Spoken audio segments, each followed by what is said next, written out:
pessoal, eu não tô exagerando, tá? Esse disco aqui, ó, tinha potencial para ser um grande clássico do disco do Kiss. Mas vamos lá, vamos falar um pouco mais sobre isso. Roda a vinheta.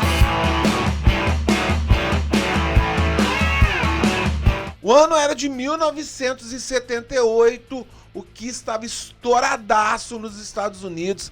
Tudo que eles faziam era sucesso.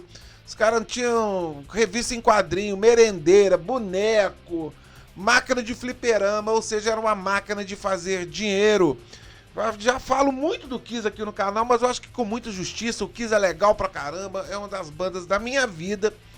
E em 1978, eu vou fazer o seguinte, olha só. Eu falei que em 1978 o Kiss deu esse passo na carreira, mas o início de tudo é o vídeo que eu vou colocar na tela final, que eu fiz a resenha do Love Gun. Ali que acendeu a centelha desses discos solos do Kiss. Em 1978, eles lançarem esses 4 discos solos, né? Foi ali, em 1978. E eu também já fiz a resenha, mas de uma maneira rápida e geral dos 4, do lançamento desses 4 discos. Vocês procurem aí no Papo Furado, que vocês vão encontrar aí os 4 discos solos dos integrantes do Kiss. Eu vou deixar na tela final o Love Gun e vocês procurem aí. Eu acho que no Love Gun a tela final é esse aí. É bom que vocês assistem tudo aí, tá legal? Enquanto eu tava falando isso, ó, eu deixei aí essa arte para vocês se inscreverem aqui no canal. Então não vou me aprofundar muito. No dia 18 de setembro de 1978, os 4 membros do Kiss lançam o seu disco solo. Na minha opinião, o melhor disco para mim é o do Paul Stanley. Na época e até hoje, os fãs e a crítica consideram o disco do Ace Frehley o melhor. É muito bom também, eu concordo, mas eu acho que o do Paul é mais legal. E até por isso eu acho que esse disco fica um pouco ofuscado, porque o disco do Ace fez tanto sucesso, principalmente impulsionado pela música New York Groove, que essa música estourou de uma tal maneira que isso foi ruim pro Kiss. O disco do Ace ter feito tanto sucesso, eu acho que isso aí gerou um problemão lá no Kiss, que a banda depois ruiu, né, com a formação clássica. Mas enfim, vamos falar só do disco do Paul, que é muito bom, também fez sucesso, mas ele sempre é visto como o segundo melhor disco solo, né? É um discão. O Paul, ele se cercou de excelentes músicos, até aqui. Cara, essa minha versão é uma versão norte-americana, mas é uma versão tão pobre, cara. É uma versão tão pobre que dá até raiva, né? Olha só, esse aqui, ó, tem nada aqui de informação, foto não tem nenhuma. Apesar de que também, originalmente, esse disco aqui foi uma coisa mais clean, foi só realmente a foto, o logotipo, o nome do artista, no caso aqui, o Paul Stanley, tudo com a mesma fonte. E na contracapa, eles dedicavam uns aos outros, né? O Paul dedicava os outros 3, o Gene, o Peter e o Ace. Mas enfim, cara, foi um disco que o Paul Stanley produziu junto com o produtor Jeff Glinksman. E o pulo do gato aqui do Paul foi que ele se cercou de excelentes músicos, cara. O baterista, o Carmine Appice. O Carmine Appice é um baterista, irmão do Vinnie Appice, que tocou com o Dio, com o Black Sabbath. Esse cara tocou com o Rod Stewart, ou seja, um baterista de mão cheia, que tem uma participação muito boa nesse disco. O guitarrista é o Bob Kulick, irmão também, outro irmão de famoso, né? Só que o Bob Kulick era maior na época que o Bruce Kulick, que depois chegou a integrar o Kiss por 12 anos, entrou em 1984. O Steve Lacy, também no baixo, e o Eric Nelson completou o time. Ou seja, o Paul foi o cara aqui que menos teve convidados, cara. O disco do Gene, por exemplo, teve mais de 50 convidados, né? O Ace também e o Peter da mesma forma. O Paul não, ele meio que montou uma banda e ele fez um trabalho muito coeso, muito sério. E esse disco aqui, ele é o disco que mais se parece com o Kiss. Por isso que eu digo que ele tinha caixa, tinha moral para essas músicas serem expostas, né, serem colocadas nos discos do Kiss. E se esse disco aqui fosse um disco da banda do Kiss seria um sucesso.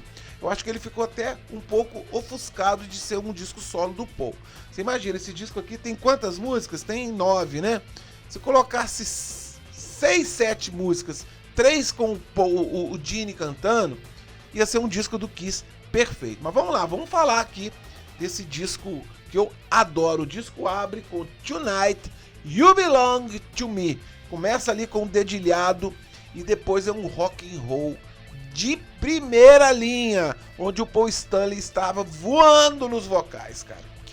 Cara, como o Paul Stanley cantou bem nesse disco, né? A segunda música é a música, digamos, música de trabalho do disco, né? Move On, onde tem ali umas incursões de backing vocals feminino. É um hard rock de primeira linha. Ain't Quite Right é uma música, digamos, é tipo um blues, né? Digamos assim, mais ou menos, né? A quarta música é uma das melhores músicas compostas pelo Paul Stanley de todos os tempos. Um rock and roll simples, um refrão maravilhoso. Paul chegou a tocar essa música no cruzeiro do Kiss. Tocou com o Kiss, acho que em 2015. You Like Me to Know. Ou seja, cara, essa quarta música aqui, cara, ó, quarta música aqui, que tem um nome chatíssimo de se pronunciar. Vamos lá. A quinta música, Take Me Away Together as One. Cara, o Paul Stanley, esse cara realmente, ele tava muito inspirado, né? Uma das músicas mais épicas do álbum, muita emoção, muito peso. E o que o Carmine Appice faz no final é uma coisa de louco, cara. O cara simplesmente destrói a bateria, cara. É um final apoteótico. O lado 2, eu sou dessa época, já tive esse disco de vinil, começa com It's Alright, um rockão, cara, de primeira. Cara, que rock and roll maneiro, hard rock, heavy metal, ou seja, um rock legal pra caramba. O Paul Stanley arrasa nos vocais, uma música sensacional. A sétima música, Hold Me, Touch Me, é uma baladíssima, que tem incursões de piano nessa música, e o Paul Stanley, ele gravou nessa música todas as guitarras, inclusive o solo da música é feito pelo próprio Paul, cara. Um solo muito bonito, cara. A partir daí, dessa música, o Paul Stanley passou a solar também em algumas músicas do Kiss. No Dynasty, por exemplo, na Sure Know Something, o solo é do Paul Stanley, ou seja, esse disco aqui serviu para despertar vários gatilhos, né? A oitava música, Love in Chains, tem um refrão maravilhoso, que música legal, e o disco encerra de forma sensacional com Goodbye, onde o Paul Stanley, cara, eu falei umas coisas várias vezes, né, que o Paul Stanley tem uma performance vocal maravilhosa, ou seja, essas músicas aqui, a Love in Chains, a Goodbye, você consegue imaginar essas músicas num disco do Kiss, nos shows do Kiss. Ou seja, gente, um disco maravilhoso, sensacional, onde o Paul Stanley colocou o seu lado roqueiro, o seu lado baladeiro. Um disco que prova mesmo que o Paul Stanley sempre foi a alma do Kiss, né? Apesar do Gene também, eles se completam. O Paul Stanley, de fato, com essa voz característica, com as linhas de guitarra, com as linhas de composição, eu prefiro no Kiss a maioria das músicas do Paul Stanley. Não que eu não ame o Gene Simmons, eu acho que eles ali fizeram um casamento perfeito, mas eu sou muito fã do Paul Stanley, eu acho que é por isso também que eu gosto tanto desse disco aqui. Beleza, pessoal? É isso. Muito obrigado por assistir mais um Papo Furado. Peço mesmo para você aí se inscrever no canal, compartilhar, que aqui a gente tá sempre falando de música boa, de reverenciando os artistas que mudaram a nossa vida, e o Paul Stanley é um deles. Tá legal? Um forte abraço. Fui!